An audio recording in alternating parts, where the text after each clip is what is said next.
Welcome back to the deep dive.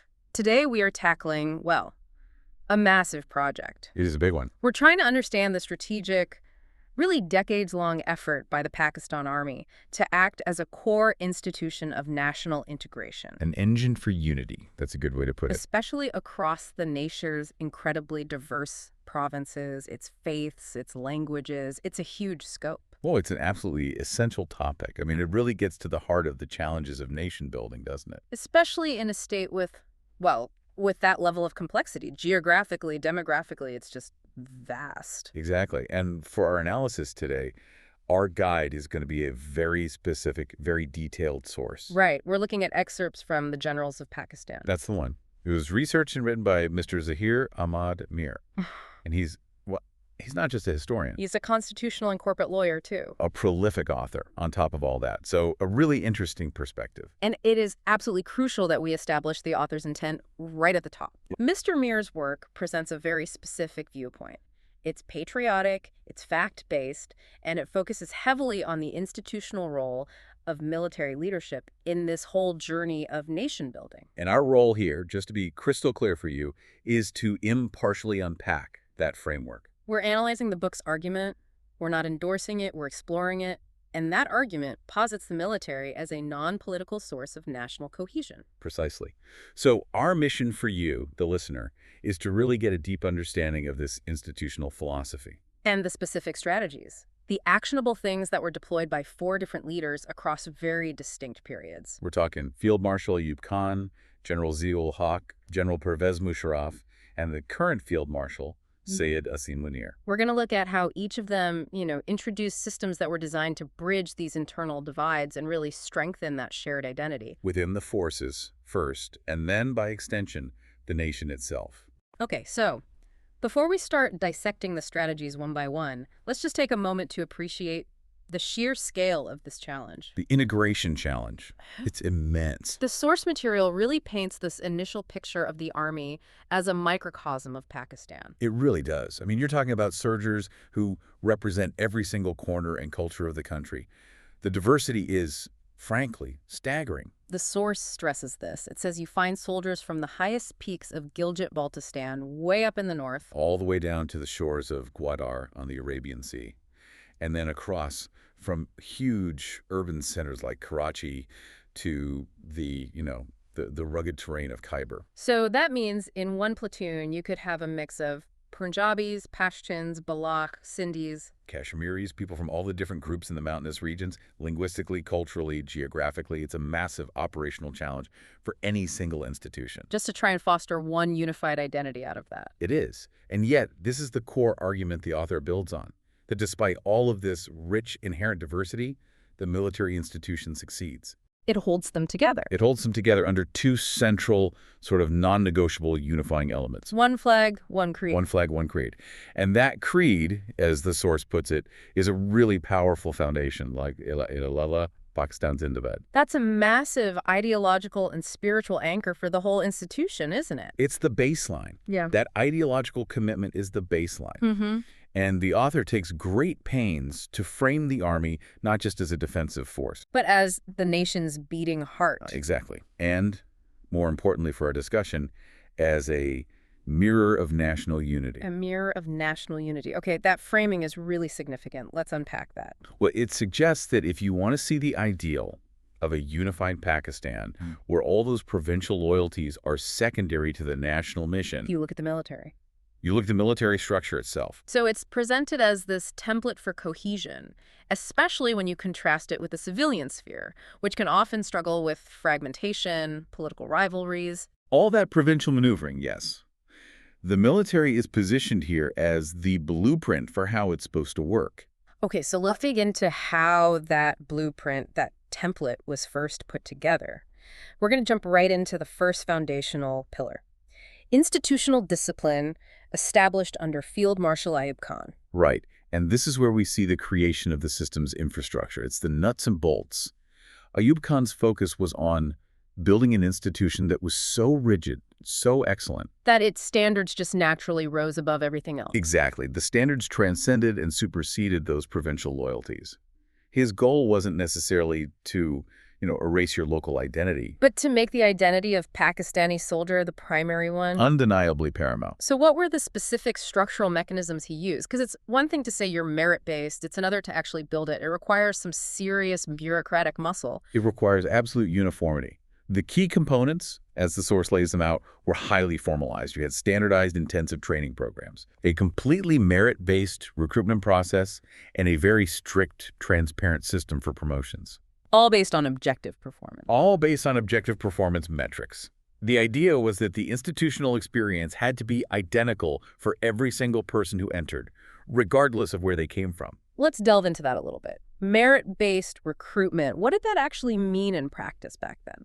Because you have soldiers coming from places with huge disparities, education, socioeconomic background. That's the tightrope, isn't it? How does a merit system operate fairly but still maintain that high standard? Well, the argument presented is that the initial entry criteria were high, but the institutional mechanism itself was designed to be an elevator. To bring everyone up to the same level fast. Exactly. Merit, in this context, is defined by competence within the military system.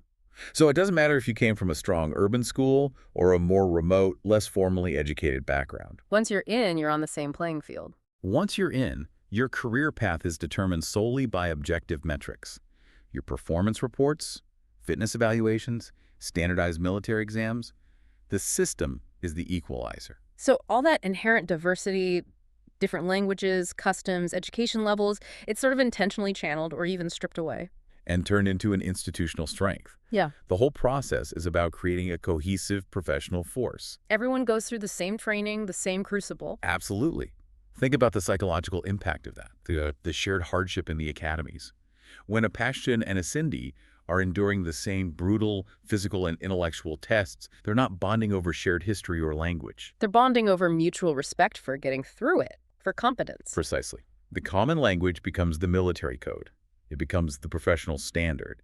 And the source really highlights this as a system designed to intentionally use that diversity by forcing it through a filter of uniform, unyielding expectations. So the standardized training is where this new national identity gets forged. If everyone's learning the same protocols, fighting the same simulated battles, being judged by the same rules, you inherently create a national language of service that trumps any local dialect. And this leads us directly to the core lesson that the source pulls from the Ayub era. And it's a big one. It's fundamental to the Army's self-conception. Merit unites where politics divides. Wow. Okay. That is a direct, almost confrontational claim against the civilian political process. Let's break that down. Well, the source argues that provincial politics often relies on identity-based mobilization. Right. Candidates appeal to regional interests. They distribute patronage. Yeah, and they can, whether intentionally or not, actually make divisions worse by focusing on scarcity. Who gets what based on where they're from. It can become a zero-sum game based on your demographic. Whereas the military model that Ayub built operates on a totally different reward system. A completely different one. In the military, if the system is truly working as intended, if it's objective and transparent, your promotion is based on your performance reports, your leadership, your exam scores. So you succeed as a competent officer, not as a representative of your province. Exactly. Your allegiance naturally shifts. It moves away from your local political power broker and toward the national institution that's actually validating your personal competence and guaranteeing your career. So these uniform standards foster a national identity because the only way to get ahead is to embody the national standard of the institution. It makes competence the ultimate identity marker. Which is a powerful counterweight to regional factionalism. And this structural commitment to fairness, it instills a really deep confidence across the ranks. Because everyone trusts the system? When people from diverse, maybe even marginalized backgrounds trust that the system is neutral, they are far more likely to commit their lives and loyalty to the national objective set by that system. So Ayub's contribution, as the author presents it, is fundamentally structural. It's administrative. It's the prerequisite for everything that comes after. He built the container. Yeah. The strong, disciplined container. And that set the stage perfectly for the next phase. If Ayub built the container of discipline, it seems General Zia-ul-Haq was focused on filling it with a powerful, shared ideological glue. It's a significant pivot, a major shift. We're moving to the Zia-ul-Haq era, where integration becomes about moral and spiritual reinforcement. Yes, this moves beyond the purely secular administrative merit focus of Ayub and introduces this idea of a spiritual brotherhood. The source emphasizes that Zia aimed at strengthening the moral and spiritual fabric of the forces. Why? What was the thinking there? The argument is that a shared ideology was seen as necessary to bind the system together, especially with all the continuous internal political pressures Pakistan was facing. What's so fascinating is how the source describes the execution. It wasn't just about, having high moral standards. It was about defining the transcendent purpose of being a soldier. Exactly. The strategy was to redefine all service as being oriented in the name of Allah in Pakistan. Okay, so you're anchoring the soldier's oath to a spiritual covenant. By doing that, it gives their dangerous, high-stakes duty a meaning that is transcendent, non-political, and non-provincial. It elevates the military's entire mission above the day-to-day squabbles of state politics. So the soldiers were already unified functionally by Ayub's standardized training. This new layer adds a shared spiritual identity, a universal why that every soldier could, in theory, agree on, regardless of their native culture. And the mechanism was very explicit. It was a synthesis of faith and service. Islam became the central bond that was explicitly intended to erase ethnic boundaries among soldiers from every province. The idea was to create a single, robust identity that would dissolve those subnational divisions. It was a powerful tool for cohesion across those linguistic and cultural divides. But that does raise a critical question, doesn't it? Historically, when you increase the spiritual focus in any large organization, you risk introducing new disagreements. Disagreements about the exact definition of faith or practice. Potentially creating new fault lines, even as you solve the ethnic ones. Right. So how did the institutional approach, as the source describes it, try to mitigate that risk? That's the essential tension. The source suggests the institutional solution was to keep the focus broad and unifying, on the concept of service, the idea of the mujahid, the warrior or striver serving the nation and Allah, So less focus on intricate theological debates. and more on disciplined action and national defense. The spiritual glue was defined by its function. It was the force that made Ayub's institutional rules matter even more. It bound every single soldier to the collective mission of Pakistan. So in essence, the spiritual dimension was used to reinforce the professionalism that was already there. Precisely. Your ethnicity, your language, they become secondary characteristics when your primary identifier is this universal, shared spiritual commitment to the destiny of the nation. It must create a very deep emotional trust. A mutual trust, yes. Yeah. When every member of a diverse unit believes they're not just fighting for a bureaucratic institution, but for a shared, elevated cause, their commitment to each other becomes far more robust. The unity shifts from being purely functional We operate together efficiently. to being ideological. We are a brotherhood serving a sacred purpose. In this profound ideological shift, it also serves a crucial memory function. It grounds the military's culture not just in the history of its regiments, but in the history and ideals of the foundation of the state itself. It ensures that every soldier sees their individual commitment as part of this larger collective destiny. Which is vital for morale and purpose, especially during long periods of conflict or threat. This approach takes the diverse soldier and transforms them into a defender of a very specific, defined national moral order. So we have the structure from Ayub The container. and the ideological glue from Zia. The spiritual bond. Now we transition into the modern era with General Pervez Musharraf. And here the focus shifts again. It moves towards something much more tangible. Opportunity. And robust geographic representation. This phase seems to recognize that structure and ideology aren't enough if huge parts of your population feel left out, economically or socially marginalized. Musharraf's strategy, as presented, acknowledged that regional grievances often come from perceived lack of access, a lack of opportunity, and institutional benefits. So true integration required proactive inclusion. It was a shift from just passively accepting recruits based on merit, which was Ayub's system, to actively going out and cultivating talent in those historically underrepresented regions. And this meant specifically integrating more officers from areas that often felt overlooked by the central government.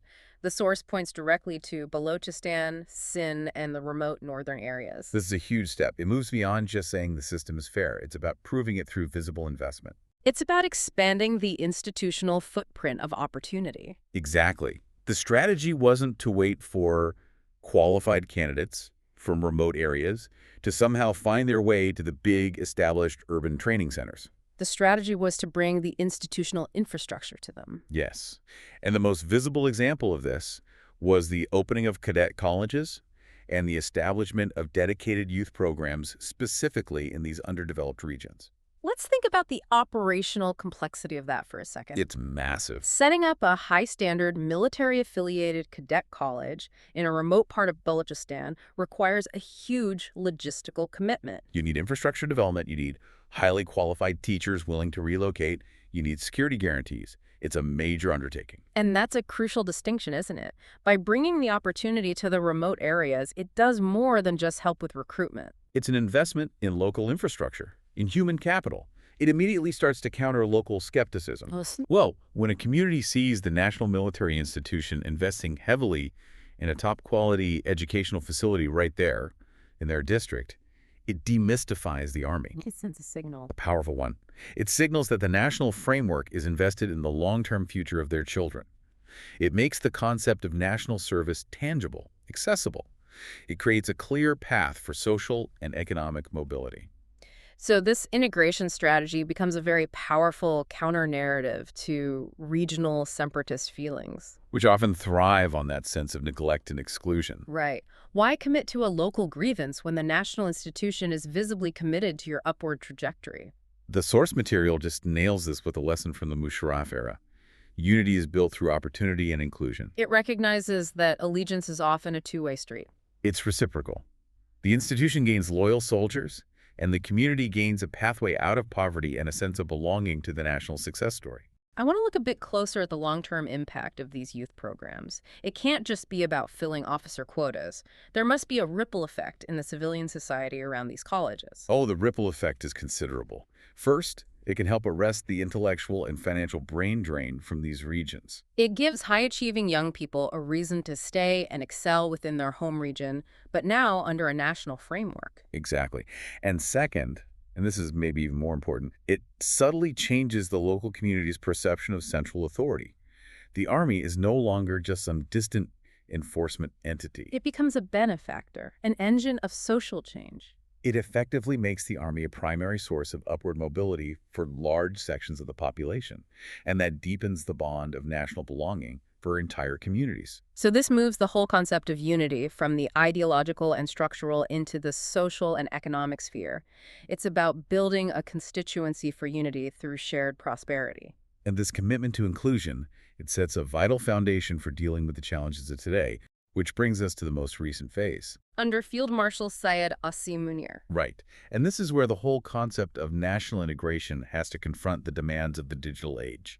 The challenges today are just radically different, aren't they? Globalization, information warfare, the speed of communication. A completely different landscape. So how does the military, under Field Marshal Munir, approach this mandate of integration in the 21st century? The key recognition here is that the integration model has to adapt to the primary medium of the next generation. Which is digital connectivity. Absolutely. The strategies of the past were based on physical proximity, shared barracks, shared colleges. The future is about shared bandwidth. And the source highlights several key initiatives that connect youth across provinces using modern tools. It mentions the SIFC, Green Pakistan, and digital education initiatives. We should probably define those for you, the listener. Yes, let's break those down. Let's start with the SIFC. That stands for the Special Investment Facilitation Council. Okay, so how does that tie into integration? Well, if you look at it through the lens of integration, the SIFC is an initiative that's all about coordinating high-level government efforts to streamline investment. Into key sectors like energy, infrastructure, mining. Exactly. By centralizing these national efforts for economic upliftment, it presents a national prosperity initiative where all provinces can benefit from that centralized planning and rapid deployment of resources. So the universal economic benefit reinforces the national framework over local interests. That's the idea. Then you have the Green Pakistan initiative. This one seems more straightforward. It is. It's focused on tackling severe environmental challenges. Massive tree plantation drives, water conservation, climate resilience. And this provides a national cause that just instantly transcends all those ethnic and linguistic lines. It has to. Whether you're in Punjab or Balochistan, environmental degradation affects you. Participating in the recovery effort links every citizen to a shared responsibility for the land of Pakistan. It's a collective, non-controversial shared purpose. So the goal for the Army in this era, as the source defines it, is to merge patriotism with professionalism, using technology as the main tool to achieve unity at scale. And that brings us to the digital education components. This feels like the real game changer here. It's the equalizer, a force multiplier that addresses the geographic isolation that Musharraf was tackling physically. How so? By offering standardized, high-quality institutional training and educational materials on digital platforms, a student in a remote northern village can access the exact same resources as someone in a major city. It instantly equalizes opportunity. It standardizes competence across vast distances. It's a direct attempt to achieve Ayub's institutional discipline, but through a scalable, accessible platform. You don't need everyone to go through the same physical mobilization. It turns the physical distance that defines Pakistan's diversity into essentially just bandwidth separation. And it fosters collaboration.